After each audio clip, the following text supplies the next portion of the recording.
এই জন্য মুমিনদেরকে বলা হয়েছে তোমরা কখনো হতাশ হবে না, কারণ তাকদীর লেখা হয়ে গেছে, হতাশার কোনো কারণ নাই। একটা প্রবণতা আমরা সমাজে দেখছি আত্মহত্যার। ইয়াং জেনারেশনকে আমরা নসিহত করব যে ভুলেও নিজের জীবনকে বিসর্জন দিতে যাবেন না। আল্লাহ রাব্বুল আলামিন আপনাদেরকে সৃষ্টি করেছেন তার ইবাদত করার জন্য এবং তার জমিনে তার দিনটাকে প্রতিষ্ঠা করার জন্য। হেলায় খেলায় আপনার জীবনটা নষ্ট করবেন না, ঠিক আছে ভাই? আল্লাহ বোঝার তৌফিক দান করেন। তো কলম সৃষ্টি করার পরে কিয়ামত পর্যন্ত সব লেখা হয়ে গেছে। এখন আমাদের এই পৃথিবীতে তো মানুষ ছিল না, ছিল? এদিকে মনোযোগ দেন। এই পৃথিবীতে কি আগে মানুষ ছিল? এই পৃথিবীতে আগে কি ছিল তাহলে বলেন? হ্যাঁ, মাশাআল্লাহ। এই পৃথিবীতে আগে কি ছিল? এখন ওরা নাই? সবার সাথেই কিন্তু একটা করে আছে। কমপক্ষে কয়টা করে? সবার সাথে কমপক্ষে একটা করে। আর কোনো কোনো জায়গা আছে যেখানে জিনের বড় বড় আকড়া আছে। পৃথিবীতে যে জায়গাগুলো থেকে ইসলাম বিরোধী অপতৎপরতাগুলো চলে, ওখানে জিনের আকড়া বেশি। আর কথা বুঝতে পারছেন? তো জিন জাতিকে আল্লাহ পাক ধ্বংস করে দিয়েছেন তাদের পাপের কারণ, আল্লাহ দ্রোহিতার কারণে, অবাধ্যতার কারণে।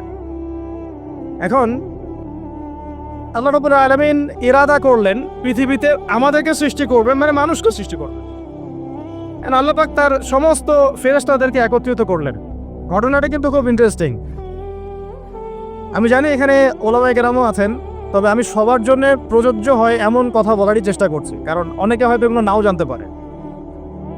তো আল্লাহ পাকের ভাষায় আমি যদি বলি, আল্লাহ রাব্বুল আলামিন বলছেন, বা'দা আউযু বিল্লাহি মিনাশ শাইতানির রাজীম, ওয়াইয ক্বালা রাব্বুকা লিল মালাইকা ইন্নী জাইলুন ফিল আরদি খলিফা। হে নবী মুহাম্মদ সাল্লাল্লাহু আলাইহি ওয়াসাল্লাম, তুমি স্মরণ করো সেই সময়ের কথা যখন আল্লাহ তোমার রব সমস্ত ফেরেশতাদেরকে ডেকে বলেছিলেন যে ইন্নী জাইলুন ফিল আরদি খলিফা, আমি জমিনে মানে পৃথিবীতে আমার খলিফা পাঠাতে চাই। কি পাঠাতে চাই? আরো জোরে বলেন। আল্লাহ পাক বলেননি পৃথিবীতে মানুষ পাঠাতে চাই, পৃথিবীতে নতুন কোনো মাখলুক পাঠাতে চাই। আমাদেরকে আল্লাহ পাক সম্মানের শব্দে সম্মানিত করেছেন, বিশেষায়িত করেছেন। আমাদেরকে বলেছেন আমরা আল্লাহর খলিফা, আমরা আল্লাহর খলিফা। এখন আমরা আল্লাহর খলিফা, কিন্তু পৃথিবীতে মানুষ খিলাফা শব্দ সহ্য করতে পারে। হ্যাঁ, কি অদ্ভুত না? এটা কোরআনে কি শেষের দিকে আছে না প্রথম দিকে আছে? সূরা বাকারার একদম শুরুর দিকে 3টা 4টা 5টা পৃষ্ঠা উল্টালে দেখবেন এই একটা আছে। কোরআন তাহলে শুরু থেকে কখনো খুলেও দেখেনি সে ব্যক্তি, প্রমাণ হবে এটা? খুলেও দেখে নাই, অথবা দেখলেও সে এড়িয়ে গেছে। আল্লাহ পাক আমাদেরকে বললেন যে পৃথিবীতে আমি আমার খলিফা পাঠাতে চাই। তাহলে আদম আলাইহিস সালামকে আল্লাহ পাক মুহাব্বতের শব্দে, সম্মানের শব্দে বিশেষায়িত করলেন কি বলে? সুবহানাল্লাহ, সুবহানাল্লাহ। আর খলিফা কাকে বলে এটা আমি আপনাদেরকে বোঝাচ্ছি একটা দোয়া থেকে। এই যে গাড়িতে করে আমরা বাসা থেকে আসলাম, যখন কোনো সফরে যাই আমরা একটা দোয়া পড়ি, সুবহানাল্লাযী সাখখারা লানা হাযা ওয়া মা কুন্না লাহু মুকরিনিন ওয়া ইন্না ইলা রাব্বিনা লামুনকালিবুন। এতটুকু তো পড়ি নাকি? ভাই, এগুলো পড়তে হবে। বইমেলায় এসেছি শুধু লেকচার শোনার জন্য না, ছবি তোলার জন্য না। আজকে জীবনটা পরিবর্তন করার নিয়ত করে যাইতে হবে, ঠিক আছে ভাই? বই প্রকাশ করা, ছাপানো, বিক্রি করা, লেখা, এর চেয়ে বড় কথা আমার জীবনটা ইলমের আলোয় আলোকিত করা। আমি বই লিখলাম ধরেন একটা, আমার মধ্যে সেই আমল নাই, লাভ নাই। লাভ আছে? আমি বই ছাপাইছি 100, 200, 500, 1000, আমি নিজেই আমল করি না, হবে? আগে আমল জরুরি। ইলমের সাথে আমলটা খুব বেশি জরুরি। আলেম তাকেই বলা হয় যে ইলম অনুযায়ী আমল করে। আল্লাহ পাক বলেন লিমা তাকুলুনা মা লা তাফআলুন, তোমরা এমন কথা কেন বলো যে আমল নিজেরাই করো না? কাবুরা মাকতান ইনদাল্লাহ আন তাকুলু মা লা তাফআলুন, আল্লাহর কাছে সবচেয়ে গর্হিত একটা অপরাধ তোমরা একটা কথা বলবা কিন্তু আমল করবা না।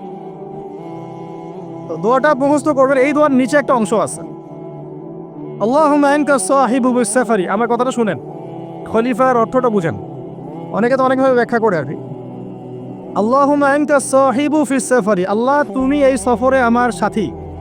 সফরে বের হওয়ার সময় দোয়া পড়ছি আমরা, আল্লাহুম্মা আনতা সাহিবু ফিস সাফারি, আল্লাহ তুমি এই সফরে আমার সাথী। ওয়াল খলিফাতু ফিল আহলি ওয়া মালি, আল্লাহ আমি তো বাসায় নাই, আমার বাসার আহাল মালের খলিফা হচ্ছে তুমি আল্লাহ। তাহলে খলিফা শব্দটি কি বুঝলেন? আল্লাহ আমার বাসার আহাল মালের খলিফা মানে কি? আমার স্থলাভিষিক্ত তুমি আল্লাহ। আমি ওখানে নাই বাসায়, আমি সফরে বের হয়ে গেছি। আমার স্ত্রী, আমার সন্তান, আমার মাল, আমার জান, এগুলোর দায়িত্ব তোমার, তুমি খলিফা। কত চমৎকার দোয়া। তাহলে পৃথিবীতে আমি আমার খলিফা পাঠাতে চাচ্ছি, তার অর্থ কি? আল্লাহ রাব্বুল আলামিন এই পৃথিবীতে আমাদেরকে তার প্রতিনিধি বানিয়েছেন। সুবহানাল্লাহ, সুবহানাল্লাহ। তাহলে আমরা নিজেদের আত্মপরিচয় ভুলে গেলাম যে আমরা আল্লাহর প্রতিনিধি পৃথিবীতে, তাই না? আমরা এখন আব্রাহাম লিঙ্কনের পূজা করতেছি। আব্রাহাম লিঙ্কনের পূজা তো বুঝেন না আপনারা। এটা হচ্ছে ওই যে সোকর ডেমোক্রেসির পূজার। আদতে প্রকৃত গণতন্ত্র বলে কিছু নাই এই বিশ্বের মধ্যে। যা আছে এগুলো তথাকথিত আর স্লোগান, জাস্ট, আর কিছু না। এটা যারা চর্চা করে তারাও জানে, আমাদের কাছে তারাই বলে। আদতে এই আপনার কমিউনিজমের কথা বলেন, লেনিন স্টালিনিজমের কথা বলেন, আপনি মুসলিনির কথা বলেন, চাইনিজ দর্শনের কথা বলেন, রাশিয়ান দর্শনের কথা বলেন, আর এই যে আরেকটা কি চলতেছে সেকুলারিজমের কথা বলেন, ন্যাশনালিজমের কথা বলেন, এগুলো একটা তাত্ত্বিক মতবাদ শুধুমাত্র। প্রকৃত মতবাদগুলো আপনি পাবেন বিশুদ্ধ যেগুলো কোরআন এবং হাদিসেই, এর বাইরে না। তা আমরা কিন্তু আল্লাহর খলিফা পরিচয় দিতে এখন দ্বিধাবোধ করতেছে। এই জমিনে আল্লাহ পাক আমাদেরকে তার খলিফা বানিয়ে পাঠিয়েছে। এখন খলিফা হলাম কিভাবে? কিসের গুণে খলিফা হলাম? প্রশ্ন না এটা? আমাদের কি 10টা হাত, 10টা পা, বেশি শক্তি ফেরেশতাদের চাইতে, যে আমরা খলিফা হলাম কিসের ভিতরে? আর কিভাবে হলাম এটা শোনো। আল্লাহ পাক বলছেন ওয়াল্লামা আদামাল আসমাআ কুল্লাহা। আল্লাহ বলছেন আমি আদমকে এই মহাবিশ্বের যত নাম আছে, নাউন্স, ইসম, সব শিক্ষা দিয়েছি। সুবহানাল্লাহ। এই মহাবিশ্বের যত নাম, এখানে ইসম শব্দের অর্থ কিন্তু জ্ঞান। ইসম মানে কি? এখানে জ্ঞান। মহাবিশ্বের যে জ্ঞানগুলো আছে, এই জ্ঞানগুলো আল্লাহ পাক আমাদের আদি পিতাকে শিক্ষা দিয়েছেন। আমাদের আদি পিতাকে আল্লাহ নিজে শিক্ষা দিয়েছেন। সৃষ্টিগতভাবে আমরা জ্ঞানী ছিলাম না, আল্লাহ পাক আমাদেরকে জ্ঞান শিক্ষা দিয়েছেন। আমরা ফিলোসফির বইগুলো খুললে দেখবেন ওখানে বুদ্ধিবাদ নামে একটা মতবাদ আছে। মানে তারা বলে যে মানুষ সৃষ্টিগতভাবেই একজন বুদ্ধিদীপ্ত প্রাণী। এটা ভুল কনসেপ্ট। সৃষ্টিগতভাবে আমাদের মধ্যে জ্ঞান ছিল না, আল্লাহ পাক আমাদেরকে জ্ঞান শিক্ষা দিয়েছেন। কথা বুঝতে পারছেন? একটা মতবাদ তাদের আছে অভিজ্ঞতাবাদ, মানে মানুষ অভিজ্ঞতা থেকেই শিখে। আর কাছে সমন্বয় মতবাদ, আপনারা দেখলে অনেকে পড়েছেন হয়তো। এর বাইরে যে একটা মতবাদ আছে যে আল্লাহর পক্ষ থেকে ওহী ভিত্তিক মানুষ জ্ঞান শিখে, এই মতবাদ কোনো দার্শনিকের বইয়ে স্থান পেল না। কি আফসোস, কি আফসোস। অথচ মুসলিম ঘরের দার্শনিক কারা? আমরাও পড়েছি ভাই 4 বছর এই কারণে গেলে। কি আফসোস, আল্লাহ পাকের ওহীর পক্ষ থেকে যে জ্ঞান আসতে পারে এইটা কনসেপ্টই নাই। অথচ এখানে কোরআনে আল্লাহ পাক বলছেন ওয়াল্লামা আদামাল আসমাআ কুল্লাহা, আমি আল্লাহ আদমকে সমস্ত নাম শিক্ষা দিয়েছি। সুবহানাল্লাহ। এরপরে এই যে জ্ঞান আদম আলাইহিস সালামকে আল্লাহ পাক শিক্ষা দিলেন, এর ফলশ্রুতিতেই আল্লাহ পাক বললেন যে ওয়াইজ কুলনা লিল মালাইকা উসজুদু লি আদম, হে ফেরেশতারা তোমরা এখন আদমকে সিজদা করো। কি ফেরেশতাদেরকে দিয়ে আল্লাহ পাক আমাদের পিতাকে সিজদা করালেন কিসের মানদণ্ডে? কিসের কারণে? জ্ঞানের কারণে। জ্ঞানের কারণে ফেরেশতাদেরকে আল্লাহ পাক বললেন যে এই নামগুলো বলে দাও তো তোমরা। তারা বলতে পারলো না। তারা বলল লা ইলম আল্লাহুম্মা লা ইলমা লানা ইল্লা মা আল্লামতানা। আল্লাহ আমাদের তো সেই জ্ঞান নাই, শুধু ওইটুকু জ্ঞান আছে যা আপনি আমাদেরকে শিখিয়েছেন। তখন আল্লাহ পাক বলেছিলেন যে আমি যা জানি তোমরা তো জানো না। আমি কি বলি নাই যে আমি আসমান জমিনের গায়েবের সব খবর জানি? তখন আল্লাহ বললেন যে তোমরা সবাই সিজদা করো আদমকে। তাহলে আমাদের পিতাকে খলিফা করা হলো, জ্ঞান শেখানো হলো, আল্লাহ পাক নিজে শেখালেন, ফেরেশতার মণ্ডলীদের দিয়ে সিজদা পর্যন্ত করালেন। কিসের মানদণ্ডে? আরো আসতে বলেন, জ্ঞানের মানদণ্ডে। এখন যদি আমরা একটু প্রশ্ন ছুড়ে দেই নিজ নিজ বিবেকে, আমরা কি সেই ওহীর 10টা সূরাও শিখেছি? 10টা পারা কি পড়া হয়েছে কখনো? 10টা সূরারও কি অর্থ জানি? অনেকে তো 10টা আয়াতের অর্থ জানি না। আমরা কি সেই ওহীর 10টা হাদিস শিখেছি? তাহলে আমরা কোথায় সম্মান খুঁজতেছি? পশ্চিমাদের কাছে? বলেন। সত্যি সবচেয়ে আফসোস লাগে আমার একটা জিনিস, যে মুসলিমরা আমরা এখন আমাদের আত্মপরিচয় ভুলে যাচ্ছি। আর আল্লাহ পাক আমাদেরকে যেখানে সম্মান রেখেছেন ওইখানে সম্মান না খুঁজে আমরা অন্যের দাসত্বের সম্মান খুঁজতেছি। আল্লাহ আমাদেরকে বোঝার তৌফিক দান করে। এটা অজ্ঞতার কারণে হচ্ছে। আমাদের কাজ তাদেরকে সচেতন করা বা তাদেরকে মেসেজ পৌঁছে দেয়া। আমরা উগ্র পন্থা অবলম্বন করব, আমরা হিকমার সাথে প্রজ্ঞার সাথে মানুষকে বোঝানোর চেষ্টা করব, এগুলো বোঝানোর অংশ। এখন আচ্ছা, আরেকটা কথা আপনাদেরকে বলি, একটা কথা আমি মাঝখানে মিস হয়ে গেছে। এই যে আল্লাহ পাক আমাদেরকে খলিফা করে পাঠিয়েছেন, খলিফার কাজ কি? প্রশ্ন না? আমাদের কাজ কি তাহলে? এই কাজটা আল্লাহ পাক আবার ব্যাখ্যা করেছেন সূরা সদের মধ্যে। কোন সূরায়? সূরা সদ। সদ নামে একটা সূরা আছে, সূরা ইয়াসিনের আগে পড়ে পাবেন। তো এখানে আল্লাহ পাক আরো একজন নবীকে তার খলিফা বলেছেন। সেই নবীর নাম দাউদ আলাইহিস সালাম। কি নাম? আর দাউদ আলাইহিস সালাম কিন্তু এই জেরুজালেম থেকে, যেখানে এখন ওই জায়নিস্টরা বোম্বিং করে আর কি, নিরীহ মুসলিমদেরকে হত্যা করে বিগত 70 বছর থেকে, ওই জেরুজালেম থেকে কিন্তু দাউদ আলাইহিস সালাম বিশ্ব শাসন করেছিলেন। তার পরবর্তীতে তার সন্তান সুলাইমান আলাইহিস সালামও কিন্তু ওখান থেকেই বিশ্ব শাসন করেছিলেন।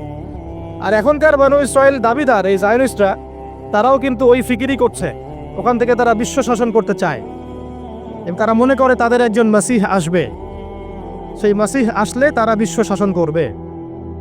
আমরা সেই মাসিহের নাম জানি মাসিহুদ দাজ্জাল। কি নাম? এই দাজ্জালকে ওরা ওদের সত্য মাসিহ মনে করে, আমরা জানি হচ্ছে মিথ্যা ভণ্ড প্রতারক মাসিহ, অথচ ওরা মনে করে এটা হচ্ছে সত্য মাসিহ। এই জায়গায় তারা ধোঁকা খাচ্ছে। অথচ সত্য মাসিহ হচ্ছেন ঈসা আলাইহিস সালাম, যিনি আবার শেষ জামানায় আসবেন এবং তার হাতেই এই মাসিহুদ দাজ্জাল মারা যাবে এবং তারপরে পুরো বিশ্বে আবার ওই খিলাফা কায়েম হবে। ওই যে খলিফা, ওটা সারা বিশ্বে কায়েম হবে। এই টাউন হলো বাদ যাবে না ইনশাআল্লাহ। এটা মানুষ মানতে চাচ্ছে না, কিন্তু মানুষ না মানলে কি? আল্লাহ পাকের নকশায় সব আঁকা আছে কখন কি হবে। কে কে কল্পনা করেছিল যে আজকে আপনারা বসে এখানে দিনের আলোচনা করবেন?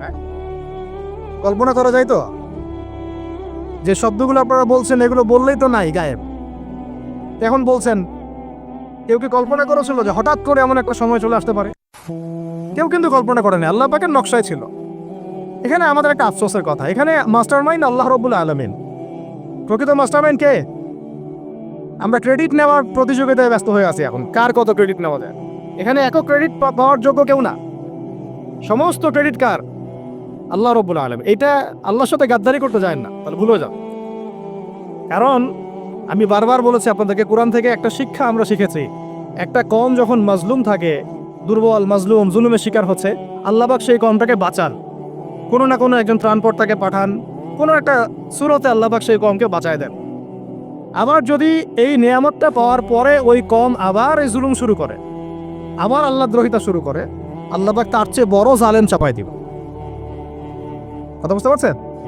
আল্লাহর সাথে গাদ্দারি করতে যাই না, আল্লাহ পাক আমাদেরকে বোঝার তৌফিক দান করেন। আর খলিফার কাজটা কোথায় পাবেন? কোন সূরায় ভাই বলেন? সূরা সদে আল্লাহ পাক দাউদ আলাইহিস সালামকে খলিফা সম্বোধন করে বলছেন, ইয়া দাউদ। কি চমৎকার আহ্বান! ইয়া দাউদ, হে দাউদ, ইন্না জাআলনাকা খলিফাতান ফিল আরদ। দেখো, আমি আল্লাহ তোমাকে পৃথিবীতে খলিফা করেছি। কি করেছি? খলিফা করেছে। তোমার কাজ কি শোনো, ফাহকুম বাইনান নাসি বিল হক। বোঝার চেষ্টা করেন একজন খলিফার কাজ কি।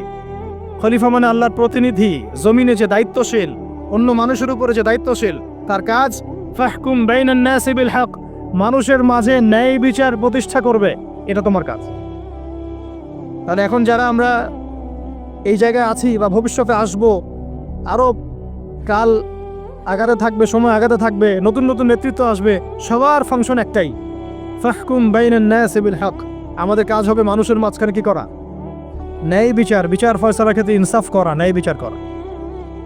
ন্যায় বিচার তো এখন জাদুঘরে আছে নাকি? হ্যাঁ, কোনো কোনো ক্ষেত্রে আমরা চাই না যে ন্যায় বিচার জাদুঘরে যাক, আমরা চাই আবারও ন্যায় এবং সাম্যের সমাজ প্রতিষ্ঠা হোক। ইনশাআল্লাহ এরপর থেকে আমরা কোনো অন্যায় সহ্য করব না। ইনশাআল্লাহ এরপর থেকে আমরা কোনো জল্লাদতন্ত্র কায়েম করতে দিব না। আমাদের যা আছে তাই নিয়ে প্রতিবাদ হবে ইনশাআল্লাহ। কারণ এখনকার প্রজন্ম প্রতিবাদের ভাষা বুঝে। এখন যদি আপনারা আবার সেই প্রাচীন জুলুমের তন্ত্রের মন্ত্রে ফিরে যান, তাহলে আল্লাহর গজব চলে আসবে, বড় গজব। তো খলিফার কাজ কি ভাই? কি কাজ বললাম বলেন? মানুষের মাঝখানে ন্যায় বিচার প্রতিষ্ঠা করা। আচ্ছা, আরো আছে, আরো আছে, আয়াত শেষ হয় নাই। আল্লাহ পাক বলছেন, ওয়ালা তাত্তাবিউল হাওয়া আর ন্যায় বিচার করতে গিয়ে নিজের দাসত্ব মানে প্রবৃত্তির অনুসরণ করো না। ন্যায় বিচার করতে গিয়ে নিজের প্রবৃত্তির অনুসরণ করো না, মন গড়া বিধানের অনুসরণ করো না। আমার মামা, আমার চাচা, আমার খালু পার করে দিও না। প্রবৃত্তির অনুসরণ মানে কি? মন যাচাই তাই করো না। ন্যায় বিচার করতে গিয়ে আল্লাহ পাকের বিধান মেনে চলো। আর সূরা মাইদাতে আল্লাহ পাক বলেছেন আয়াত নাম্বার 44, 45, 47-এ, ওয়া মান লাম ইয়াহকুম বিমা আনজালাল্লাহ ফাউলাইকা হুমুল কাফিরুন। যারা আল্লাহ পাকের হুকুম অনুযায়ী বিচার ফয়সালা করে না তারা কাফির। 45-এ গিয়ে আল্লাহ বলছেন ওয়া মান লাম ইয়াহকুম বিমা আনজালাল্লাহ ফাউলাইকা হুমুল ফাসিকুন। যারা আল্লাহ পাকের বিধান অনুযায়ী বিচার ফয়সালা করে না এরা ফাসিক, পাপাচারী। 47 নম্বর আয়াতে গিয়ে আবার বলছেন ওয়া মান লাম ইয়াহকুম বিমা আনজালাল্লাহ ফাউলাইকা হুমুজ জালিমুন। যারা আল্লাহর হুকুম বিধান অনুযায়ী বিচার ফয়সালা করে না এরা জালেম। তো কাফেরও বলেছেন আল্লাহ, ফাসিকও বলেছেন, জালেমও বলেছেন। তাহলে বিচার ফয়সালা করার ক্ষেত্রে আল্লাহ পাকের বিধানকে সর্বোচ্চ অগ্রাধিকার দিতে হবে। নিজের প্রবৃত্তির অনুসরণ করা যাবে না। যদি করে তাহলে কি হবে? ইউদিল্লাকা আন সাবিলিল্লাহ, তাহলে এটা তোমাকে আল্লাহর রাস্তা থেকে সরাই নিয়ে যাবে। এর ফলে কি হবে? জেনে রেখো, ইন্নাল্লাযীনা ইউদিল্লুনা আন সাবিলিল্লাহ লাহুম আযাবুন শাদীদ বিমা নাসু ইয়াউমাল হিসাব। এটা পড়ে দেয়, নিশ্চয়ই যারা আল্লাহ পাকের সরল পথ থেকে বিচ্যুত হয়ে গেছে তাদের জন্যে কাল কিয়ামতের মাঠে আছে আযাবুন শাদীদ। আযাবুন শাদীদ মানে কঠিন কঠিন যন্ত্রণাদায়ক শাস্তি, এই কারণে যে তারা কিয়ামতের দিনটাকে ভুলে গিয়েছে। শাদীদ এর অর্থটা কি এটা বোঝার জন্য আপনাকে সূরা হাদীদ পড়তে হবে। কোন সূরা? আসলে কোরআনের আয়াতগুলো হচ্ছে আকাশের তারার মতো। তারা দেখবেন আকাশের, তারা দেখাও সুন্নত। ইসলাম তো রসকসহীন ধর্ম না রে ভাই, সবকিছুই আছে এখানে। আসলে আমরা জানি না বলে আমরা মনে করি যে এখানে কোনো বিনোদনই নেই, তাই না? এই গান বাজনা না করলে কি হয়, মন শান্তি হয়? এরকম একটা ভাব। যদি আপনি কোরআনের ভিতর ঢুকে যান, আপনার হৃদয়ে এমন নূর আসবে, এমন তৃপ্তি আসবে যে ওগুলো আপনার শুনতে ইচ্ছা করবে না। আপনি কান বন্ধ করে ফেলবেন, নিজেই বলতেই হবে না। এখন কিছু নতুন ইসলামিস্ট আসছে, তারা এগুলোকে ইসলামের অন্তর্ভুক্ত বলে মনে করার দাবি করতেছে যে এগুলো তো নিষেধ নাই, এগুলো তো নিষেধ করা হয় নাই। কতটুকু জানেন ইসলাম সম্পর্কে? না জেনে কেন কথা বলেন? নবী সাল্লাল্লাহু আলাইহি ওয়াসাল্লাম রাস্তা দিয়ে হাঁটছেন, ওই সময় তো অনেক পূজা অর্চনা ইত্যাদি হতো মক্কায়। তো এখানে ঢাক ঢোলের শব্দ আসছে। নবী সাল্লাল্লাহু আলাইহি ওয়াসাল্লাম নিজের 2 আঙ্গুল কানের মধ্যে ঢুকিয়ে দিলেন। দিয়ে পাশে একজন সাহাবী তাকে জিজ্ঞাসা করছেন হাঁটতে হাঁটতে হাঁটতে হাঁটতে, তুমি কি এখন আওয়াজ শুনতে পাচ্ছ? সাহাবী বলেন, না ইয়া রাসূলুল্লাহ, এখন আওয়াজ শুনতে পাচ্ছি না। তখন তিনি হাত কান বের করলেন। এটা নবীর সুন্নত। আর আমরা নবীর সুন্নতকে উল্টাই দিছি কিভাবে দেখেন? আমাদের কানেই এখন ইয়ারফোন। উনি যেটা শুনে কান বন্ধ করতেন ওইটা আমরা কানে ঢুকায় রাখছি একেবারে। আল্লাহ আমাদেরকে বোঝার তৌফিক দান করেন। দেখেন, আমরা তো সবাই পাপী। আমার মনে হয় না আমরা কেউ নবী সাল্লাল্লাহু আলাইহি ওয়াসাল্লামের সুপারিশ ছাড়া পার পাবো, এমনটা মনে হয় না আমার। সবাই পাপী, আপনি, আমি, আমরা সবাই। তো যে নবীর সুপারিশ আমরা প্রত্যাশা করছি, সেই নবীর সুন্নতকে যদি এইভাবে অবজ্ঞা করতে থাকি তাহলে কি সুপারিশ পাবো ভাই? কি মনে হয় আপনাদের? অ্যাটলিস্ট সুন্নতকে তো সম্মান করতে হবে নাকি? আল্লাহ বোঝার তৌফিক দান করেন। আমি তাহলে যেটা বলছিলাম যে আল্লাহ পাকের বিধান অনুযায়ী বিচার ফয়সালা করতে হবে, এটা খলিফার কাজ। ন্যায় বিচার করতে হবে মানুষের মাঝখানে, এবং নিজের প্রবৃত্তির অনুসরণ করা যাবে না, তাহলে আল্লাহর পথ থেকে দূরে সরাই দেবে। এখানেই বললাম শাদীদ বুঝতে গেলে আপনাকে কোন সূরা পড়তে হবে? সূরা হাদীদ। আকাশের তারার কথা কেন বললাম? যে আকাশের তারাগুলো যদি মেলাতে পারেন দেখবেন বিভিন্ন শেপ তৈরি হয়। প্রত্যেকটা তারার অবস্থানের গাণিতিক একটা ব্যাখ্যা আছে। যারা অ্যাস্ট্রোনমি নিয়ে পড়াশোনা করেন তারা জানেন এগুলো, সবাই জানবেন না। প্রত্যেকটা তারাকে আল্লাহ পাক এত সূক্ষ্মভাবে স্থাপন করেছেন যে যদি একটু সামান্য একটু ডানে বামে এগুলো সরে যায়, মহাবিশ্বের এই স্থিতিশীলতা নষ্ট হয়ে যাবে। এবং এটার কসমও আল্লাহ পাক কোরআনে করেছেন সূরা ওয়াকিয়ার মধ্যে। কোন সূরা? সূরা ওয়াকিয়াতে আল্লাহ পাক বলেছেন ফালা উকসিমু বিমাওয়াকিইন নুজুম। আমি তারার অবস্থান স্থলের স্থিতির কসম করে বলছি। আল্লাহ পাক এর কসম করেছেন। কত গুরুত্বপূর্ণ জিনিস, ঠিক আছে? তো পরেরগুলো বললাম না। সূরা হাদীদ কেন পড়বেন? সূরা হাদীদ আল্লাহ পাক বলেছেন যে ওয়ানজালনাল হাদীরা ফীহি বাসুন শাদীদ। এটা শাদীদ বুঝাতে কি হাদীদে আসছে। আল্লাহ পাক বলছেন যে আমি আল্লাহ পৃথিবীতে আসমান থেকে লোহা নাজিল করেছি। অবাক করার বিষয় না? লোহার খনি খুঁজতেছেন আপনারা মাটির নিচে, তাই না? আল্লাহ পাক বলছেন আমি লোহা নাজিল করেছি, আনজালনা, ঠিক যেমন ইন্না আনজালনাহু ফি লাইলাতুল কদর, আমি লাইলাতুল কদরে কোরআন নাজিল করেছি, আসমান থেকে নাজিল হয়েছে, তাই না? এরকমই ওয়ানজালনাল হাদিদা, আমি হাদিদ লোহা নাজিল করেছি, ফিহি বাসুন শাদীদ, যে লোহার মধ্যে আছে কঠিন শক্তি আছে না? আয়রন যে অণু পরমাণুগুলো, এগুলোর শক্তি সবচেয়ে বেশি না? কেমিস্ট্রিতে আপনি পড়েছেন। তাহলে এখন আল্লাহ পাক বলছেন কিয়ামতের দিন তাদের জন্য আযাবুন শাদীদ, যারা আল্লাহ পাকের খলিফার দায়িত্ব পালন করবে না, যারা খলিফার দায়িত্ব পেয়েও ন্যায় বিচার করবে না, ইনসাফ করবে না, প্রবৃত্তির অনুসরণ করবে, ঠিক আছে, আল্লাহর পথ থেকে বিচ্যুত হয়ে যাবে, তাদের জন্য কিয়ামতের মাঠে এই শাস্তি আছে। তাহলে আমরা কি খলিফা শব্দ বুঝতে পারলাম? আমাদের পিতা যে খলিফা, এটা কি বুঝতে পারলাম? তাহলে এখন বলেন তো, প্রত্যেক নবী কি আল্লাহর খলিফা ছিলেন না? ছিলেন কি না? প্রত্যেক নবী কি আল্লাহর বিধান দিয়ে বিচার ফয়সালা করেন নাই? মানুষের মাঝখানে ইনসাফ করেন নাই? ন্যায় বিচার প্রতিষ্ঠা করেন নাই? এরপরে সাহাবায়ে কেরামের যুগে তারা কি ন্যায় বিচার প্রতিষ্ঠা করেন নাই? তাহলে হঠাৎ করে কি হলো বিশ্ববাসীর মধ্যে যে একেবারে কোরআন হাদিস এর মৌলিক বিষয়গুলো, এগুলো সব পাশ কাটিয়ে আমরা মানব রচিত বিধানগুলোর দিকে চলে গেলাম? রহস্যজনক না বিষয়টা? এটা হচ্ছে দাজ্জালীয় একটা শাসন আসতেছে সামনে। দাজ্জাল নিজেকে খোদা বলে দাবি করবে, সে সমস্ত মানব জাতিকে বুঝাবে যে সেই খোদা, নাউযুবিল্লাহ। সে অনেক বেলকি দেখাবে, মানুষকে তার দিকে টেনে নিয়ে আসবে, এমনকি সে এক হাতে জান্নাত এক হাতে জাহান্নাম নিয়ে ঘুরবে। নবীজি বলেছেন যে তার জান্নাতে প্রবেশ করবে ওটাই তার জাহান্নাম, আর যে তার জাহান্নামে প্রবেশ করবে সেটাই হচ্ছে জান্নাত। তাহলে পুরো বিশ্ববাসীকে আল্লাহ থেকে দূরে সরিয়ে একটা গডলেস ওয়ার্ল্ডে রূপান্তরিত করার একটা তৎপরতা চলছে, লক্ষ্য করতেছেন না? এটা মূলত আপকামিং যে দাজ্জালীয় সভ্যতার ভবিষ্যৎবাণী নবীজি করেছেন, এই দিকেই ওয়ার্ল্ড যাচ্ছে আস্তে আস্তে আস্তে আস্তে ওই দিকে যাচ্ছে। তবে নবীজি এটাও বলেছেন সাল্লাল্লাহু আলাইহি ওয়াসাল্লাম যে আমার উম্মতের মধ্যে একটা তাইফা, একটা দল, কিছু মানুষ সবসময় হকের উপর অটল থাকবেন, কিন্তু তাদের সংখ্যা হবে খুব কম। এখন আমাকে আপনারাই বলেন যে ওই হকের উপর অটল থাকতে হলে আমার সেই জ্ঞান লাগবে কি লাগবে না? বলেন। যেই জ্ঞান আমাদের পিতাকে শেখানো হয়েছে, দেখবেন প্রত্যেকটা মানুষের মধ্যে কিছু প্রতিভা আছে, সৃজনশীলতা আছে, আছে না? একটা বুদ্ধিদীপ্ত একটা তাড়না মানুষের ভিতরে কাজ করে। এটা কোত্থেকে আসছে জানেন? আমাদের পিতার ডিএনএ থেকে আসছে। আমাদের পিতার ডিএনএ থেকে, আমরা কিন্তু সবাই তার সন্তান। এরপরে পৃথিবীতে মানুষ পাপাচারে যখন লিপ্ত হলো প্রচন্ড রকম, তখন নূহ আলাইহিস সালামকে আল্লাহ পাক পাঠান, এবং তিনি প্রায় 950 বছর দাওয়াতের কাজ করলেন, 40টা বা 80টা পরিবার ইসলাম কবুল করলেন। তখন আল্লাহ পাক এই মুমিনদেরকে বাদ দিয়ে সবাইকে গারদ করে দিলেন, ধ্বংস করে দিলেন। মানে আমরা যারা পৃথিবীতে এখন বেঁচে আছি, যে আপনি আমি, আপনাদের নাম আমি জানি না, আমরা যারা বেঁচে আছি, আমরা কিন্তু কোনো না কোনোভাবে ওই 40 বা 80 পরিবারের সন্তান। আমরা আত্মীয়, কিন্তু আমরা সবাই কিন্তু আত্মীয়, জানেন? 40টা বা 80টা পরিবার বাদ দিয়ে বাকি সব মানুষকে আল্লাহ পাক ধ্বংস করে দিয়েছিলেন নূহ আলাইহিস সালামের মহাপ্লাবনে। ঘটনা জানেন না?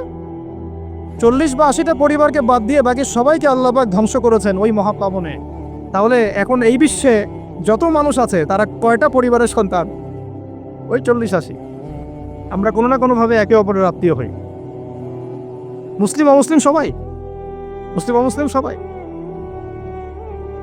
আমরা যে অসাম্প্রদায়িকতার কথা বলি না, এই শব্দটাকে ভালো অর্থে নেওয়া যায়। কি অর্থে? অন্যান্য ধর্মাবলম্বী মানুষ যারা, তারা তাদের ধর্ম স্বাধীনভাবে পালন করবে, কোনো সমস্যা নেই, আমরা তাদের এই কাজে বাধা দিতে যাব না। একইভাবে আমরা আমাদের ধর্ম স্বাধীনভাবে পালন করব, তারা এখানে কোনো বাধা দিতে পারবে না। সিম্পল। তারা তাদের উৎসব তাদের মতো পালন করবে, আমরা আমাদের উৎসব আমাদের মতো পালন করব। না আমি মূর্তি পাহারা দিতে যাব, আর না আমি মূর্তি ভাঙতে যাব। সিম্পল। আমি পাহারাও দিতে যাব না, ভাঙতেও যাব না। সিম্পল। আমরা কি কুরবানিতে তাদেরকে বলতে পারবো ভাই আসেন আমার বাসায় দাওয়াত খান? এটা হয় কখনো? লাকুম দীনুকুম ওয়ালিয়া দিন, আপনাদের দিন আপনাদের, আমাদের দিন আমার। সিম্পল। এই অর্থ ঠিক আছে, কিন্তু সব ধর্ম মিলে যে নতুন ধর্ম বানানোর চেষ্টা করা হচ্ছে বাংলাদেশে, এটা ঠিক নাই। এটা শুভঙ্করের ফাঁকি। সব ধর্ম মিলে নতুন ধর্ম করার কোনো সুযোগ নাই। আমরা সবাই এক পরিবারের সন্তান। এখন আমাকে বলেন, নূহ আলাইহিস সালামের একটা ছেলে ছিল, নাম জানেন? কি নাম বলে? কেনান, হ্যাঁ মাশাল্লাহ। কয় ছেলে ছিল তার? হ্যাঁ না, মূলত চারজন সন্তান থেকে বড় বড় চারটা গোত্র সৃষ্টি হয়েছে। শাম এক সন্তানের নাম কি? এটাকে কেন্দ্র করে এই যে সিরিয়ান কন্টিনেন্টে, পুরো প্যালেস্টাইন, সিরিয়ান, অ্যারাবিয়ান কন্টিনেন্টে যত মানুষ তার বংশধর। ঠিক আছে, হাম একটা সন্তানের নাম হাম। এখান থেকে আফ্রিকার যে কালো কালো মানুষগুলো সব তাদের বংশধর। একটা হচ্ছে ইয়াফাস, ওই ইউরোপিয়ান যারা সাদা চামড়া সব এদের বংশধর। আরেকটা যে কেনান। এই ছেলেটা কি বলেছিল? বাবা ডাকছে নৌকায় আসো তাড়াতাড়ি, নৌকায় আসো তাড়াতাড়ি, না হলে আজকে আল্লাহ পাক আযাব দিয়ে ধ্বংস করে দিবেন। সে নবীর সন্তান হওয়ার পরেও আল্লাহ প্রদত্ত ওহির জ্ঞানকে মূল্যায়ন না করার কারণে ধ্বংস হয়ে গেল। আর ওই 40টা বা 80টা পরিবার নাজাত পেল কিভাবে? আল্লাহর পক্ষ থেকে নাজিলকৃত ওহির জ্ঞানকে প্রাধান্য দিয়ে আনুগত্য করে। তাহলে কোন জ্ঞানকে আমরা প্রাধান্য দিব ভাই? আমি বলছি না যে আমরা দুনিয়াবি জ্ঞানগুলোকে শিখবো না, ওই প্রসঙ্গে আমি একটু পরে আসছি যে আমরা শিখবো এবং কিভাবে শিখবো, কতটুকু শিখবো। আগে এই অংশটুকু শেষ করি। ঠিক একইভাবে আপনারা কি আদ জাতির নাম জানেন? আদ, সামুদ। ওই যে সৌদি আরব এখন যেখানে লাইন বানাচ্ছে, লাইন প্রজেক্ট, ওই আলোলা বলে, আলোলা লাইন প্রজেক্ট বানাচ্ছে দেখবেন অনলাইনে। ওই জায়গা দিয়ে নবী সাল্লাল্লাহু আলাইহি ওয়াসাল্লাম তাবুক যুদ্ধের সময় গিয়েছিলেন।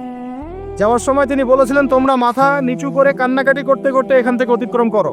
সাহাবীরা মাথার উপর কাপড় দিয়ে কান্নাকাটি করতে করতে জায়গাটা পার করেছেন, কারণ ওই জায়গায় সামুদ জাতি ছিল যাদেরকে ধ্বংস করা হয়েছে।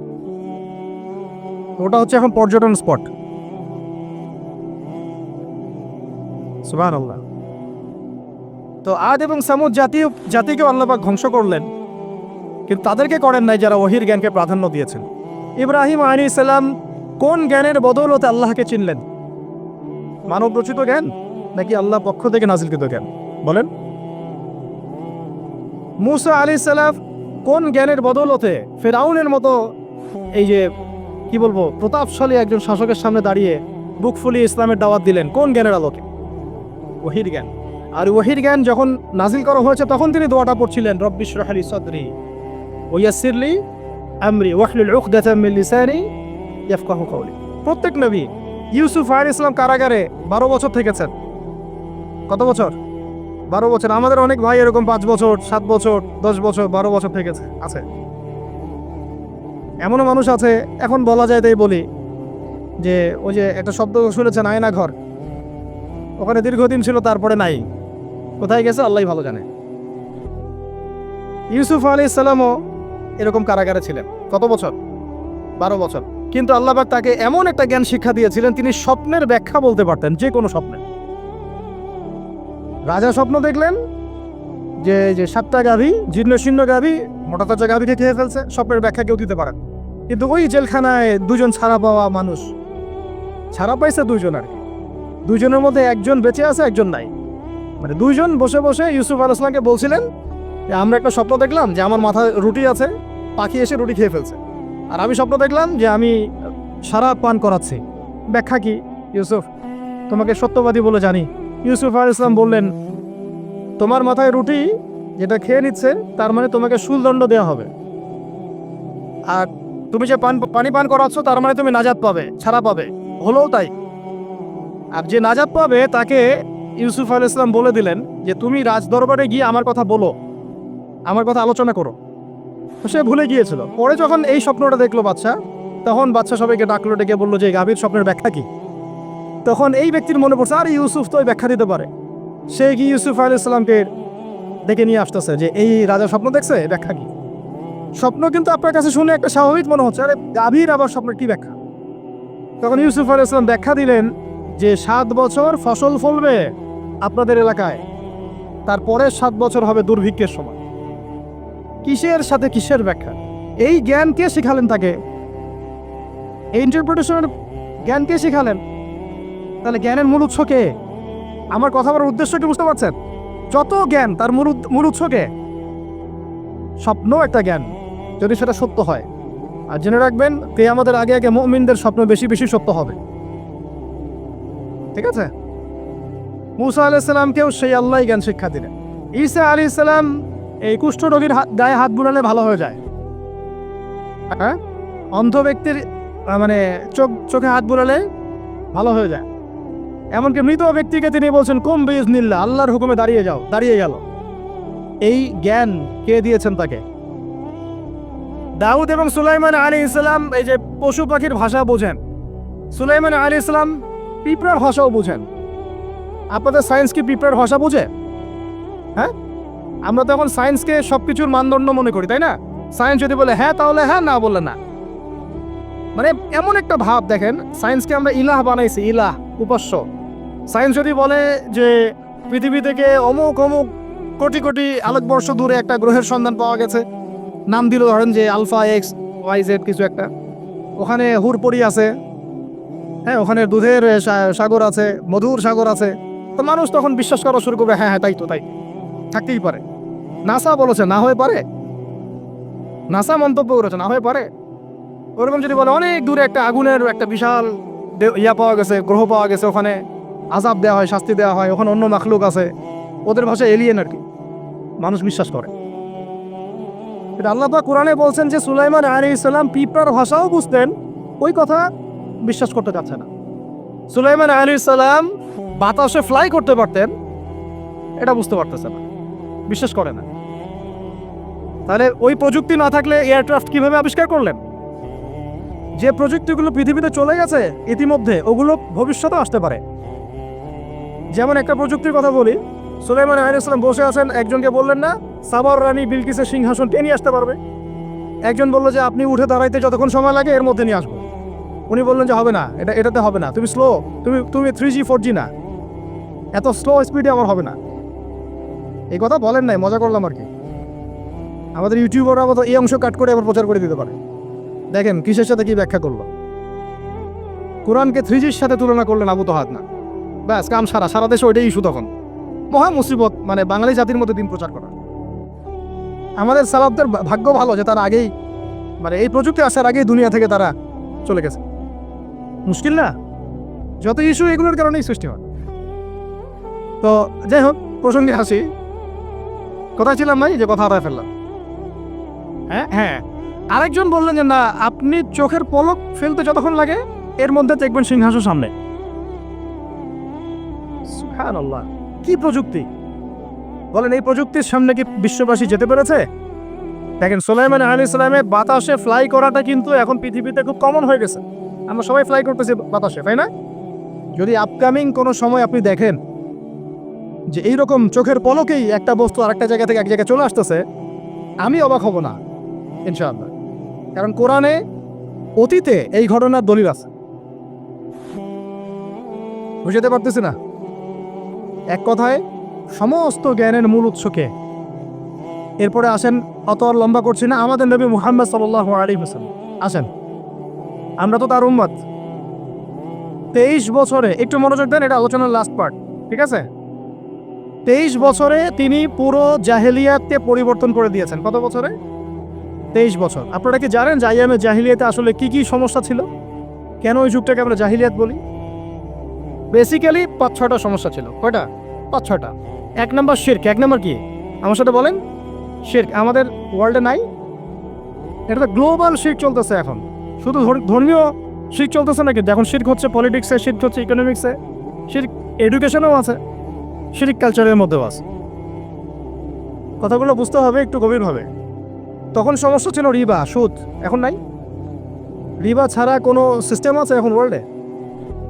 আমি গতকালকে একটা হাদিস মোতালা করছিলাম সুদ সংক্রান্ত। নবীজি বলেছেন সাল্লাল্লাহু আলাইহি ওয়াসাল্লাম যে একটা যুগ আসবে সামনে, সুদবিহীন কোনো মানুষই চলতে পারবে না। যে চলতে চাইবে তার গায়েও সুদের ছিটা ফোটা গিয়ে লাগবে। আসে নাই সেই যুগ? সুবহানাল্লাহ, কিভাবে তিনি এত স্পেসিফিকলি কথাগুলো বলতে পারেন? নিশ্চয়ই তিনি এমন একজন সত্তার কাছ থেকে জ্ঞান পেয়েছেন যিনি সব জানেন, অতীত বর্তমান ভবিষ্যৎ, তাই না? এমনকি নবীজি বলেছেন ইমামুল মাহদির সময় যে 10 জন ঘোর সাওয়ার বের হবে এবং তারা গিয়ে খোঁজ নিতে যাবে যে দাজ্জাল বের হয়েছে কিনা। নবীজি বলছেন আমি সেই 10 জনের নামও জানি, তাদের বাবার নামও জানি। সুবহানাল্লাহ, সুবহানাল্লাহ। কিয়ামতের মাঠে আলী রাদিয়াল্লাহু আনহু, আবু বকর রাদিয়াল্লাহু আনহু, ওমর, ওসমান রাদিয়াল্লাহু আনহুম আজমাইন, তাদের হিসাবটা কেমন হবে ওইটাও নবী সাল্লাল্লাহু আলাইহি ওয়াসাল্লাম আগেই বলে দিয়েছে।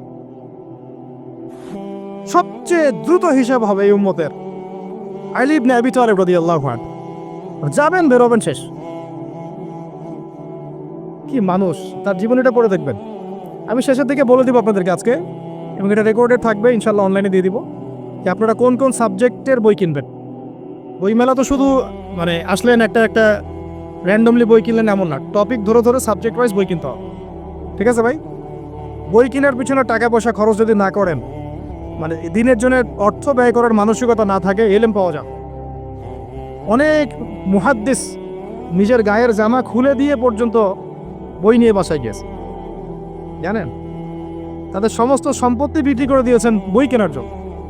আজকে সকালে আমাদের এক ভাই মজাকারা করছিলেন যে আমারই এক ওস্তাদ, বাংলাদেশে অনেক বরেণ্য একজন আলেমে দ্বীন, প্রবীণ আলেমে দ্বীন, তার কথা আলোচনা হচ্ছিল যে তিনি কিতাব পড়তে হঠাৎ একটা কিতাব তিনি খুঁজে পাচ্ছেন না। তো ছাত্রদেরকে পাঠালেন যে খুঁজে নিয়ে আসো তো, কোথায় আছে, কেউ খুঁজে পায় না। তিনি নাকি অজু করে এসে নামাজ, 2 রাকাত নামাজ পড়ে বাচ্চার মতো হাউমাউ করে কান্নাকাটি শুরু করলেন, আল্লাহ আমার সেই কিতাব কোথায় গেল, আমার কিতাব আনেন। তলাবুল ইলম কাকে বলে দেখেন, ইলমের তালেব, ইলমের ছাত্র কাকে বলে? এই যে ইলমের ছাত্র, আমরা কি ছাত্র হইতে পারছি? একটা বইয়ের দাম যদি দেখি 100 টাকা, বাস আমাদের গায়ে লাগে। 100 টাকা দিয়ে তো আপনার গার্লফ্রেন্ডকে নিয়ে বসতে গায়ে লাগে না, বসলে তো 500 টাকা চলে যায়। আর এখনকার মেয়েরা তো খায়ও বেশি, ডেটিংয়ের সময় আর কি, তাই না? অনেকে দেখা যায় যে এটাকেই প্রফেশন মনে ফেলছে না। জিনা থেকে বাঁচতে হবে, জিনা থেকে বাঁচতে না পারলে কলবে আল্লাহ নূর আসবে না। আল্লাহ পাক আমাদের কথাগুলো বোঝার তৌফিক দান করেন, আমিন। জিনা, আবার বলছি, জিনা থেকে বাঁচতে হবে, অন্যথায় কলবে নূর আসবে না। আল্লাহ পাক আমাদেরকে বোঝার তৌফিক দান করেন, আমিন। কোথায় ছিলাম ভাই? বলেন। 1 নাম্বার কি ছিল? শিরক। 2 নাম্বার রিবা, সুদ। ওইটা বলতে গিয়ে হাদিসটার কথা বলেছিলাম। এই সুদটা কি এখন বেশি না কম? এখন সুদ মানুষ খাচ্ছে, যুক্তিও দিচ্ছে যে এই যুগে এখন সুদ না খাইলে কি চলে। একদিন একটা মসজিদে বয়ান করছিলাম, তো মসজিদে বয়ানের মাঝখানে একজন দাঁড়ায় গেল, দাঁড়ায় আমাকে বলছে যে ওস্তাদ, হুজুর বুঝলাম আপনার সব কথা ঠিক আছে, এখন আমার 1 লাখ টাকা ধার লাগবে, আমি কোত্থেকে নিব? বলেন, আসলে উত্তর দিবেন কি? হ্যাঁ, সুদের ক্ষতিকর বিষয়গুলো যেমন বলতে হবে, সুদবিহীন ব্যাংকিং সিস্টেম এবং অর্থনৈতিক ব্যবস্থাও তো চালু করতে হবে। সেটা কি? সেটা হচ্ছে যাকাত। সেটা কি? যাকাত, সাদাকা এবং কর্জে হাসানা, এগুলো তো চালু করছি না আমরা শুধু কথা বলছি তার ঠিক যে সুদ হারাম। আমিও তো অনেক জায়গায় বলছি, কারণ বলতে হচ্ছে, না আপনারা জানাতে তো হবে। সুদের পাপের সবচেয়ে নিম্ন শাখা হচ্ছে মায়ের সাথে জেনা করা, সর্বোচ্চ শাখা হচ্ছে আল্লাহ এবং তার রাসূলের সাথে যুদ্ধ করা। একটা হাদিস বুখারীতে এরকমও আসছে, বুখারীতে কি তিরমিজিতে, আমি রেফারেন্সটা ভুলে যাচ্ছি, তবে হাদিসটা সহিহ। নবী সাল্লাল্লাহু আলাইহি ওয়াসাল্লাম বলেছেন, যে ব্যক্তি 1 দিরহাম সুদ খায় সে যেন 36 বার জেনা করুক। আর আপনারা তো জানেন, এটা আমার বলার দরকার নাই, 4 শ্রেণীর মানুষকে নবীজি অভিশাপ দিয়েছেন, যে নিজে খায়, তারপরে যে সুদ দেয়, যে লিখে রাখে, যে সাক্ষী থাকে। আমি বলতে যাচ্ছি, আইয়ামে জাহিলিয়াতে এই সুদটা ছিল, আমাদের এই বর্তমান ওয়ার্ল্ড অ্যাফেয়ার্সে নাই।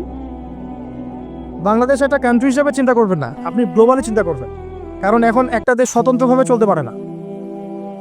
ওয়ার্ল্ড ব্যাংকের সাথে আপনাকে ডিল করতে হবে, IMF এর সাথে। আমি যদি প্রেসিডেন্ট হই, তা আমাকেও করতে হবে, আপনি হলে আপনাকেও করতে হবে। কথা বলে তো শুধু কথা বলে লাভ নাই, আপনার বিকল্পটা কি? এখন বিকল্প ব্যবস্থাটা কি? এটা তো মূল কথা। ইকোনমিক্স নিয়ে কতগুলো কিতাব আছে এখানে, ইসলামিক ইকোনমিক্স নিয়ে আমরা কতগুলো কিতাব ছাপাইছি, বর্তমান ওয়ার্ল্ড অ্যাফেয়ার্স নিয়ে আমরা কতগুলো কিতাব ছাপাইছি। নবী সাল্লাল্লাহু আলাইহি ওয়াসাল্লাম বলেছেন, শেষ জামানা সবচাইতে আমার উম্মতের উপর ভয়াবহ ফিতনা হচ্ছে মাসিহুদ দাজ্জাল। কি নাম বলেন? এখন আপনি আমাকে মাদ্রাসার পুরো সিলেবাসে কন্টেন্টে আমাকে দাজ্জাল নিয়ে একটা ফ্যাকাল্টি দেখান, আছে? কয়টা কিতাব আছে? সবচেয়ে ভয়াবহ ফিতনা নবীর মুখে, নিজের মুখে বলা, সবচেয়ে ভয়াবহ, এর চেয়ে ভয়াবহ কোনো ফিতনা আসে নাই, আসবেও না। তো এখন আপনি আমাকে বলেন যে এই ফিতনা সংক্রান্ত কতগুলো কিতাব আপনার কাছে আছে বাসায়, বলেন। তাহলে গ্যাপস আছে না আমাদের মধ্যে? গ্যাপস ফিল আপ করতে হবে। কথাগুলো বলার উদ্দেশ্য হচ্ছে গ্যাপসটা ফিল আপ করা। তো এই রিবার সমস্যাটা এখনও আছে। আল্লাহ পাক আমাদেরকে রিবা মুক্ত জিন্দেগি দান করে না। এবং আমি রিকোয়েস্ট করব বিনয়ের সাথে যে আমাদের ঊর্ধ্বতন কর্তৃপক্ষ যারা আছেন, শুধু একটা কাজ করেন না, একটা কাজ একটা বছর করেই দেখেন না কি হয়। প্রত্যেকটা মুসলিম অমুসলিমদের কথা বলছে না, যেহেতু এটা খিলাফা স্টেট না, সেহেতু অমুসলিমরা এখানে জিজিয়া দিবে না। খিলাফা স্টেটে অমুসলিমরা জিজিয়া দেয়, এটা তো খিলাফা স্টেট না, এটা তো ডেমোক্রেটিক স্টেট এবং সেকুলার স্টেট। শুধু মুসলিমদের কাছ থেকে যাদের নিসাব পরিমাণ সম্পদ হয়েছে জাকাত দেওয়ার, সবার কাছ থেকে রাষ্ট্রীয়ভাবে বাধ্যতামূলক জাকাত নেন, দেখেন না অর্থনীতি সচল হয় না হয় না। একটা বছর নিয়ে দেখেন না কি হয়। কেউ এই উদ্যোগ গ্রহণ করতে পারতেছে না। কেন হচ্ছে না আমরা বুঝতে পারতেছি না। কর্জে হাসানার এনজিও চালু করা যায়। আমরা অনেক সংগঠন করছি, সোশ্যাল, অরাজনৈতিক ইত্যাদি রাজনৈতিক। আমরা ইকোনমিক এনজিও খুব একটা করতে পারছি, কিন্তু এই জায়গাগুলো দখল করে ফেলছে। দেখেন কারা কারা, নাম বলতে চাচ্ছি না। এবং যারা যারা দখল করছে তারা কিন্তু এখন রাষ্ট্রের অনেক বড় বড় জায়গায় হস্তক্ষেপ করতেছে। ইভেন ট্রান্সজেন্ডারের মতো ইস্যু কিন্তু তারা ঢুকাই দিচ্ছে ভিতরে। ঢুকাই নেন, উত্তরবঙ্গ জুড়ে পুরো উত্তরবঙ্গে ঘুরে আসেন, দেখেন কাদের তৎপরতা বেশি। নীলফামারীতে সফর করে দেখলাম যে ওখানে একটা গ্রামের মধ্যে 24টা এনজিও কাজ করতেছে, শুধুই সব। তারপরে মানুষ তামাক চাষ করে খাচ্ছে। একটা দল দাবি করতেছে নবী সাল্লাল্লাহু আলাইহি ওয়াসাল্লাম ছাড়াও আরও নাকি নবী আসতে পারে, নাউযুবিল্লাহ। এবং ওই যে মির্জা গোলাম আহমেদও তাদের অন্তর্ভুক্ত। মানুষ ওই দলের নাম লিখাচ্ছে চাকরির জন্য, ব্যবসা করতেছে তারা দেশের মধ্যে। আরে ভাই, শুধুমাত্র তাত্ত্বিক কথাবার্তা না, আসলে আমাদের সংগ্রামটা কিন্তু বহুমুখী। শুধু ইলম অর্জন তো একটা বেসিক জিনিস, এই বেসিকটাই এখনো হচ্ছে না আমাদের। ইলম অর্জনটা বেসিক জিনিস, এটাই হচ্ছে না। এরপরে আপনার অর্থনীতি সমৃদ্ধ করা, সংস্কার করা, সমাজ সংস্কার করা, রাজনৈতিক অঙ্গনগুলোর মধ্যে যে অরাজকতা, এগুলোকে সংস্কার করা, কত কাজ আমাদের। কিন্তু আমরা কিন্তু একটা জায়গাতেও স্থির নাই। ইভেন একটা মাসালাতেও আমরা এক জায়গায় আসতে পারতেছি না, ঐক্যবদ্ধ হতে পারতেছি না। আমরা খুবই ব্যাকডেটেড চিন্তা করতেছি এই জায়গাতে। অথচ আমাদের উচিত ছিল এই প্রবলেমগুলোকে আরও 30-40 বছর আগেই সলভ করা। তাহলে এখন হয়তো আপনি ভালো কিছু পেতেন। আমাকে একটা প্রতিষ্ঠান দেখান যেখানে নুরানি থেকে নিয়ে, মানে নুরানি থেকে দাওরা বা ক্লাস নার্সারি থেকে মাস্টার্স, এরকম সিলসিলায় ইসলামিক শিক্ষা এবং জেনারেল শিক্ষাকে একত্রিত করে একটা সিলেবাস মেনটেন করে পড়ানো হচ্ছে। আমাকে কয়েকটা প্রতিষ্ঠানের নাম বলেন, আমি ওখানে আমার মেয়েকে ভর্তি করাবো। আমাকে দেন, রেডিমেড দেন, আমার ছেলেকে ভর্তি করাবো। আমরা ফিকির করতেছি না। এটা হওয়া উচিত ছিল বিগত 30 বছর আগেই। আমি আপনাদেরকে বলি যে প্রকাশনা সংস্থার ভাইরা আছেন অনেকে এখানে। ধরেন আমাদের রংপুরের কোনো ভাই আপনাদেরকে পুরো 1 বিঘা জমি দিল, বা ধরেন 5 বিঘা জমি দিয়ে দিল, ঠিক আছে? আর আমরা সবাই মিলে দেশবাসীর কাছ থেকে টাকা কালেক্ট করে একটা কনস্ট্রাকশন দাঁড় করে প্রতিষ্ঠান দাঁড় করালাম, একেবারে অনার্স, মানে নুরানি থেকে নিয়ে, মানে প্লে গ্রুপ থেকে নিয়ে মাস্টার্স, এরকম ফ্যাকাল্টি আর করলাম। এখন ভাই আপনারা যারা বই প্রকাশ করতেছেন, আমাকে কি আপনারা বই দিতে পারবেন? প্রত্যেকটা ক্লাসে আমি কোন কোন বই পড়াবো পারবেন? আমাকে কি সিলেবাস দিতে পারবেন? কথা বলেন। প্লে গ্রুপে কোন কোন বই পড়াবো আমাকে দেন। নার্সারিতে দেন, STD 1-এ দেন, 2-তে দেন, 3-তে দেন, 5-এ দেন। এভাবে আপনি আমাকে ক্লাস 10 পর্যন্ত দেন। তারপরে কি আপনি আমাকে অনার্স, মাস্টার্স, এই ফ্যাকাল্টিগুলো আলাদা আলাদা, এগুলো কি ইউনিভার্সিটি আদলে আপনি কি আমাকে সাজা দিতে পারবেন? আমরা জায়গা দিব, টাকা দিব, প্রতিষ্ঠান করে দিব। প্রকাশনা সংস্থা থেকে কি আমরা এতটুকু পেতে পারি? তাহলে কাজের ক্ষেত্র আসলে কোনগুলা? আজকে আদনান ভাইয়ের একটা বই নিয়ে পড়তেছেন, কালকে অমুক ওস্তাদের একটা বই নিয়ে পড়তেছেন, আজকে এইটা, কালকে সেইটা। কনস্ট্রাকটিভ পড়াশোনাটা কোথায়? ধরেন এই যে আমাদের এক ভাই, অপরিচিত ভাই, ওই ভাই যদি বলে যে আমি ভাই একসময় দিনের পথে ছিলাম না, এখন ইসলামের পথে আসছি, তো আমি এখন আলেম হইতে চাই। কি হইতে চাই? আলেম হইতে চাই, কিন্তু আমার মাদ্রাসায় পড়ার কোনো সুব্যবস্থা নাই। আচ্ছা, এখন কি তাকে আমরা 5 বছর বা 10 বছরের মধ্যে আলেমের সমপর্যায়ে নিয়ে যেতে কি পারবো? সেই সিলেবাস কি আমার কাছে আছে? বলেন। অথচ বিশ্বাস করেন, আরবি ভাষা না জানলে কেউ কোরআন জানতে পারবেই না। আমি এখন এটা সত্য করে বলি যে কোরআন শেখা যেমন ফরজ, আরবি ভাষাটা শিক্ষা করাও ওয়াজিব। এখন আমাদের 80% জেনারেল শিক্ষিত ছেলেপেলে কিভাবে আরবি শিখবে? কিভাবে তারা আকীদা শিখবে? কিভাবে তারা কোরআনের তাজবিদ শিখবে, তাদাব্বুর শিখবে, তাফসির শিখবে, হাদিসের এরাব দেওয়া শিখবে, এবারত পড়া শিখবে, কিভাবে তারা নাহু সরফের জ্ঞান অর্জন করবে, কিভাবে তারা উসুলের জ্ঞান অর্জন করবে, কিভাবেই বা তারা বড় বড় ধরেন ফেকা শাস্ত্রের জ্ঞান, তারপরে এদিকে উসুলে হাদিসের জ্ঞান, তাফসিরের জ্ঞান, আরও বড় বড় ফ্যাকাল্টিগুলো কিভাবে তারা বড় পর্যায়ের আলেম হবে আমাকে বলেন। প্রোডাক্ট দেন, প্রোডাক্ট, এবং এমন এমন আলেমের প্রোডাক্ট যে আলেমরা সারা ওয়ার্ল্ডকে ডিল করতে পারে, মানে ইন্টারন্যাশনাল স্কলার। এখান থেকে যাবে ইউকেতে গিয়ে দাওয়াতি কাজ করে আসবে, অস্ট্রেলিয়ায় গিয়ে দাওয়াতি কাজ করে আসবে, মালয়েশিয়ায় গিয়ে দাওয়াতি কাজ করে আসবে, আন্তর্জাতিক মানের আলেম আমরা কি জেনারেল শিক্ষিত ব্যাকগ্রাউন্ড থেকে তৈরি করতে পারবো? পারছি কি?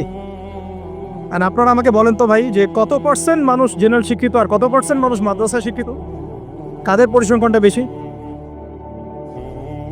তারা কি, তাদের কোনো অবদান রাখার কোনো সুযোগ নেই? এখন যদি এই ক্লাসিক্যাল পড়াশোনা না হয়, ইলমের এই গভীরতায় না যায় এবং বড় বড় ওলামায়ে কেরামদের সোহবতে তারা না আসে, তাহলে কিভাবে তারা বিশুদ্ধ ইসলাম শিখবে আর প্রচার করবে আর প্রতিষ্ঠা করবে? তো প্রশ্ন কিছু করে গেলাম। আজকে প্রশ্নগুলো রেখে যাচ্ছে এই কারণে, যেগুলো নিয়ে আপনারা ভাববেন, যে আপনারা আমাকে একটা ইসলামিক ইউনিভার্সিটি করার মতো বইপত্র আমাকে বানায় দেন না। দায়িত্ব নেন কেউ, আপনারা সবাই মিলে দায়িত্ব নেন। আমি এখানে একটা স্কুল আছে আমাদের ছোট্ট, তহাজিন নুরাইন ইসলামিক স্কুল। এই স্কুল আমরা করেছি প্লে, নার্সারি, কেজি 1, 2, 3, 4, 5 এতটুকু। ট্রাইলিঙ্গুয়াল, মানে Bangla medium English version, medium না ইংলিশ ভার্সন আর অ্যারাবিক।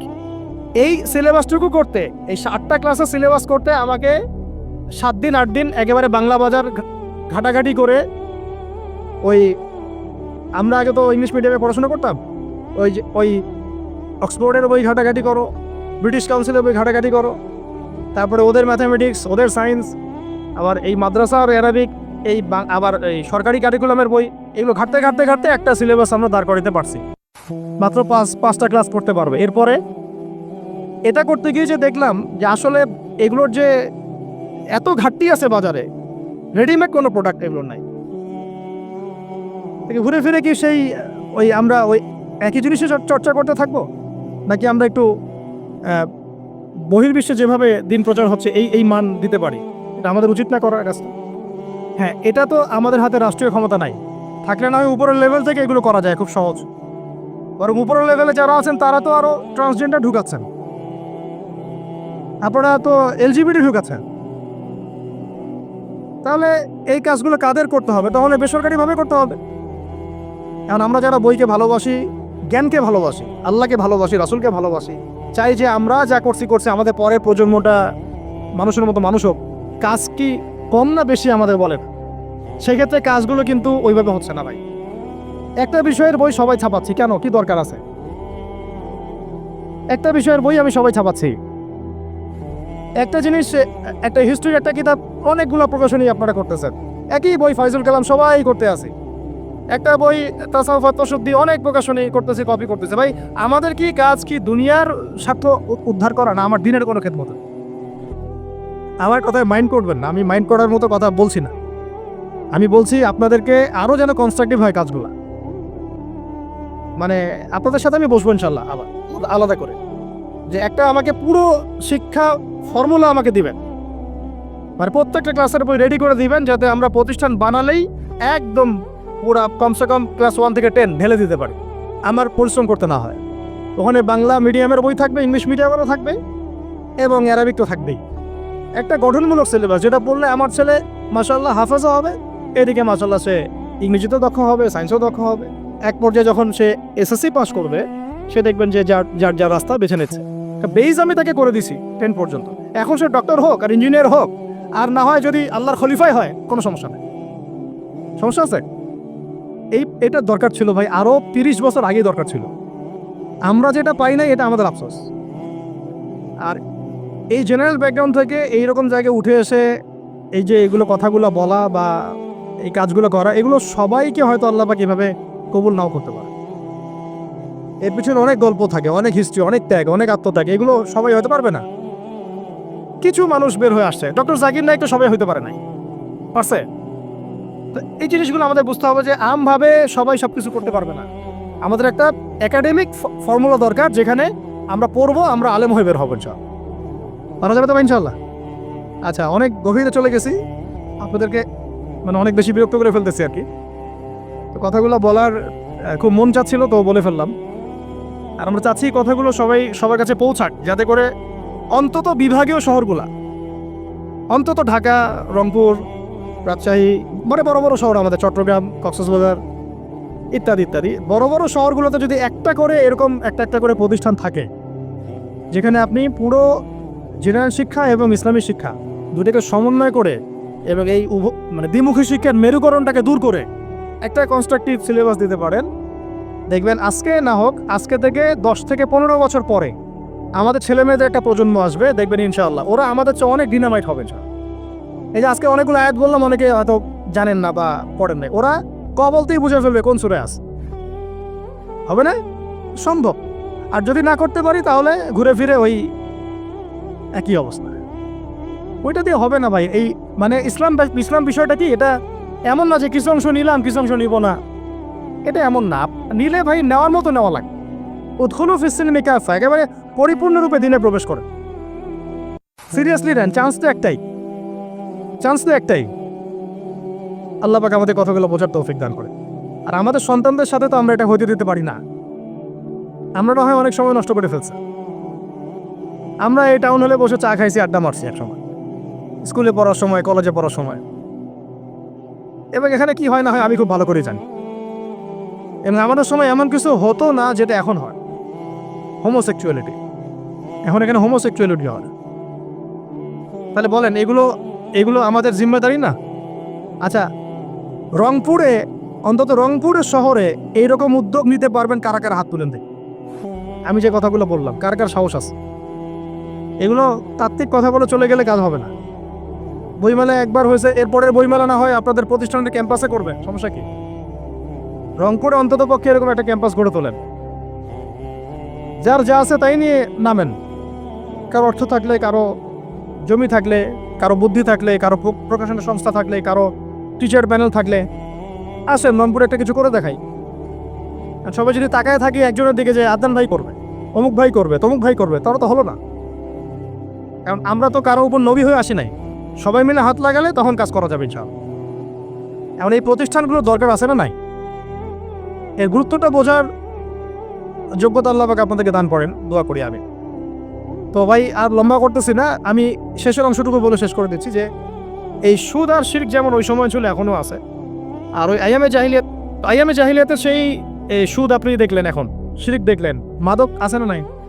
আইয়ামে জাহিলিয়াতের মাদক, আইয়ামে জাহিলিয়াতের এই নারী জাতির অবমাননা আছে না সমাজে? নাই? ব্যাখ্যা করতে যাচ্ছি না, আপনারা জানেন সব। আর আইয়ামে জাহিলিয়াতে ছিল একটা গোত্রীয় হানাহানি, দ্বন্দ্ব, মারামারি, এখন সমাজে নাই? এটাই তো চলতেছে এখন সমাজে। তো এখন এই জাহেলিয়াতের সমাজটাকে মাত্র 23 বছরের মধ্যে আমাদের নবীজি চেঞ্জ করে দিয়েছে। কত বছর? এখন আপনারা আমাকে বলেন তো যে তিনি কি কোনো জাদু করছেন? তিনি কি কোনো জাদু দেখাইছেন সমাজে এসে? মানুষকে মারছেন? মানুষকে কি তিনি মানে কঠোর ছিলেন? তিনি, তার কাছে আল্লাহর ফেরেশতা আসতো, তিনি কি সেই শক্তি কাজে লাগায় একদম সমাজের মানুষকে জোর করে ইসলাম কবুল করাইছেন? তিনি কি করছেন 23 বছরে?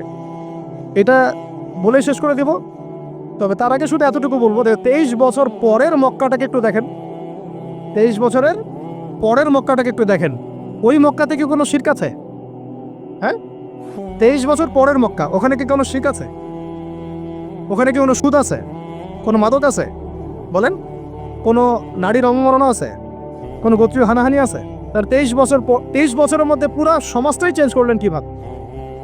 জাদু তো করেন নাই, মানুষকে তো অত্যাচার করেন নাই, কটু কথাও বলেন নাই, এমনকি তিনি কারো গায়ে হাতও তোলেন নাই, তাই না? একটা কাজই তিনি করেছেন, সেটা হলো এই যে কোরআন এবং সুন্নাহর যে জ্ঞান, এই ওহির জ্ঞানটাকে তিনি সবার মাঝখানে ছড়াই দিয়েছেন। এই তো কাজ। তারপরে সেই জ্ঞান যখন মানুষ শিখেছে, তার উপরে আমল করেছে, এবং সেই জ্ঞান এর উৎস আল্লাহ রাব্বুল আলামিন তার কাছে আত্মসমর্পণ করেছে, নবীর কাছ থেকে আত্মশুদ্ধি অর্জন করেছে, এবং হালাল খেয়েছে, পরিবার গঠন করেছে, প্রজন্মকে তৈরি করেছে, সৎ কাজে আদেশ করেছেন, অসৎ কাজে নিষেধ করেছেন, প্রয়োজনে কখনো হিজরত করেছেন, কখনো মার খেয়েছেন, কখনো সবর করেছেন, কখনো বা জিহাদও করেছেন। এভাবে আস্তে আস্তে পুরো আরবের মধ্যে দিনটা প্রতিষ্ঠা হয়ে গেল। তাহলে মূল উৎসটা কি ছিল? জ্ঞান। মূল উৎসটা কি ছিল বলেন? জ্ঞান। আর এই জ্ঞানটার চর্চায় আমাদের সবাইকে করতে হবে। আল্লাহ পাক আমাদেরকে তৌফিক দান করেন। এর চর্চা করতে গেলে আমাদের সমাজে এখন দুইটা রাস্তা, এর বাইরে আপনি কোনো রাস্তা দেখবেন না, হয় মাদ্রাসা ব্যাকগ্রাউন্ড অথবা জেনারেল ব্যাকগ্রাউন্ড, এই তো। সমন্বিত কোনো প্রচেষ্টা খুব বেশি দেখা যাচ্ছে না। আজকে আমার কথা বলার মধ্যে একটা অন্যতম একটা গুরুত্বপূর্ণ পার্ট হচ্ছে সমন্বিত প্রচেষ্টা এখন থেকে নেওয়া উচিত। এতে আপনারা এগ্রি করেন না করেন না? যদি এগ্রি করেন তাহলে প্রত্যেকটা জায়গায় এরকম কিছু কিছু প্রতিষ্ঠান গড়ে তোলার চেষ্টা করেন। ইনশাআল্লাহ আজকে না হোক, আজকে থেকে 10-15 বছর পরে ফলাফল পাওয়া যাবে ইনশাআল্লাহ। ঠিক আছে ভাই? আল্লাহ পাক আমাদেরকে বোঝার তৌফিক দান করে। শেষ করার আগে খালি কয়েকটা সাবজেক্ট বলবো। এখন যারা জেনারেল স্টুডেন্ট, আপনাদের তো মাদ্রাসায় যাওয়ার কোনো সুযোগ নাই, বা গেলেও আপনারা একাডেমিক্যালি পড়তে পারেন না। তা আমি কয়েকটা সাবজেক্ট বলে দিচ্ছি, এই সাবজেক্টগুলো ধরে ধরে বই কিনবেন এই বইমেলা থেকে। ঠিক আছে? অন্তত প্রত্যেকটা সাবজেক্টের একটা করে বই কিনবেন। রাজি আছেন? রাজি নাই? অন্তত প্রত্যেকটা সাবজেক্টের একটা করে বই কিনবেন। সাবজেক্ট 1 নাম্বার হচ্ছে আল কোরআন। 1 নাম্বার কি? আপনাকে কোরআন তেলাওয়াত করা শিখতে হবে। কোরআন তেলাওয়াত শেখার কি বই আছে খুঁজে বের করা। আর এটা একা শিখতে পারবেন না, এটা নিয়ে গিয়ে কোনো ওস্তাদের কাছে বসে পড়তে হবে। এটা খুব খেয়াল রাখবেন আপনারা, একা একা বই পড়ে কখনো আলেম হয়ে যাওয়া যাবে না, বরং তখন বিভ্রান্ত হওয়ার সুযোগ বেশি থাকবে। বই থাকবে, এটা আপনার গাইডেন্স, কিন্তু আপনার একজন মুরব্বী আলেম লাগবে। যে কোনো কাজ মুরব্বীদের সাথে মাশওয়ারা না করে করলেই সমস্যা। কারণ আমরা তো দিন সম্পর্কে তেমন কিছু জানিই না রে ভাই। সমুদ্রে ডুব দিলে বুঝবেন যে গভীরতা কত বেশি। এখন আমরা ডুবই দেই নাই, এই জন্য মনে হয় যে আমি সবই জানি। ঠিক আছে? ডুব না দিলে আমার কাছে মনে হয় যে আমি তো সবই জানি। ডুব দিলে বুঝবেন যে আপনি কিছুই জানেন না, আমি কিছুই জানি না। 1 নম্বর সাবজেক্ট ভাই কোরআনের তেলাওয়াত শিখতে হবে। রাজি আছেন তো ইনশাল্লাহ? তাহলে এই বইগুলো কিনেন। 2 নম্বর হচ্ছে এই কোরআনের মানে ব্যাকরণ শেখার বইগুলো কিনবেন। কোরআনের ব্যাকরণ শেখার আরবি ভাষা সাহিত্যের বই কিছু কিনবেন। এই বইগুলো আপনাকে ওস্তাদদের কাছে গিয়ে পড়তে হবে। ঠিক আছে? এরপরে কিনবেন কোরআনের কিছু তাফসির, সহজ। মনে করেন একটা তাফসির নেন সহজ। কেউ মারিফুল কোরআন কিনেছেন, হয়তো কেউ সহজে অনুবাদ হয়েছে জালালাইন একটা কিনেছেন, কেউ হয়তো তাওজিহুল কোরআন কিনেছেন। একটা তাফসির বাসায় রাখেন অন্তত। ঠিক আছে? এটা হলো 3টা। 4 নম্বর হচ্ছে হাদিসের অন্তত একটা বই কিনেন আজকে। হাদিসের সহজ কিতাব কিনবেন। অনেকে দেখা যায় যে ভাই একেবারে হেদায়েত পেয়ে সহিহ বুখারী নিয়ে বসে যান। একেবারেই গলত কাজ আপনার এটা, একেবারেই গলত কাজ।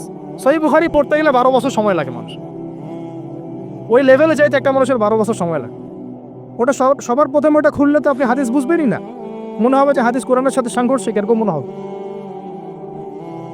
সহজ থেকে 1 লাফে কি আমরা ক্লাস 10-এ যাই? আগে তো ক্লাস 1-এ ভর্তি হয়েছেন, তাহলে হাদিসের শাস্ত্রে আসছেন, আগে বুখারী ধরতে গেলেন কেন? সবার আগে আপনি মৌলিক কিছু হাদিসে আরবাইন কিনেন, ফয়জুল কালাম কিনেন। আস্তে আস্তে আপনি বুলুগুল মারামে যান, রিয়াদুস সালিহিনে যান, মিশকাতে যান। আস্তে আস্তে আপনি তিরমিজি নাসাই করতে করতে সহিহ বুখারীতে যাবেন, সমস্যা নাই। ঠিক আছে? হাদিস আরেকটা বললাম, কটা হলো? 4টা-5টা। হ্যাঁ, আগে বলতে কোরআন, আরবি ভাষা সাহিত্য, তারপরে তাফসীর আর হাদিস। 4টা বলেছে। 5 নম্বর হচ্ছে সিরাত। 5 নম্বর কি? নবীর জীবনী যে পড়ে নাই সে নবীকে চিনে না। নবীর জীবনী না পড়লে না কোরআন বুঝতে পারবে, না আর হাদিস বুঝতে পারবে। তো নবীর জীবনের অন্তত একটা বই কিনে যান এখান থেকে, অন্তত একটা। 60টা কি 70টা নবীর জীবনী আছে এই বইমেলাগুলো বলে দেখেন। আমার কাছে সবগুলোই আছে। এই চট্টগ্রামে ভাইরা যখন ছিলেন লালখানে কয়দিন আগে, আমি ভাইদের কাছ থেকে বই কিনেছি, নিজে কিনেছি প্রায় 70,000 টাকা একদিনেই। আর ওনারা আমাকে হাদিয়া দিয়েছেন মনে হয় আরো 30,000 টাকার হবে। তো এক পুরা বই ব্যাগ গাড়ি ভর্তি। তো প্রায় 60, আমি গুনে দেখলাম যে প্রায় 50 থেকে 60টা সিরাতের কিতাব আছে বাজারে। একটা তো কিনেন অন্তত, একটা সিরাতের কিতাব তো অন্তত কিনেন। তারপরে ইসলামের ইতিহাসের বই কিনেন। 6 নম্বর ইসলামের ইতিহাসের বই কিনেন। 7 নম্বর ইতিহাস না জানলে কিন্তু আমরা শেকড় চিনতে পারবো না। 7 নম্বর হচ্ছে এই 4 খলিফার জীবনী, সাহাবীদের জীবনী, তাবেঈনদের জীবনী, ইমামদের জীবনী, এগুলো কিনেন। 8 নম্বর হচ্ছে ইসলামী অর্থনীতির কিছু বই কিনেন, ইসলামী অর্থনীতির। 9 নম্বর হচ্ছে এই ইসলামিক জিওপলিটিক্সের কিছু বই কিনেন। এই বইগুলো কিছুটা কম, আমি এটা ভাইদেরকে বলবো যে এগুলো ছাপানোর চেষ্টা করেন বেশি বেশি। আর 10 নম্বর হচ্ছে ইসলামী ফিকহের যে মাসলা মাসাইলগুলো জানার জন্য কিছু বই আছে। এইগুলো, এই 10টা সাবজেক্টের বই একটা একটা করে কিনে বাসায় চলে যান।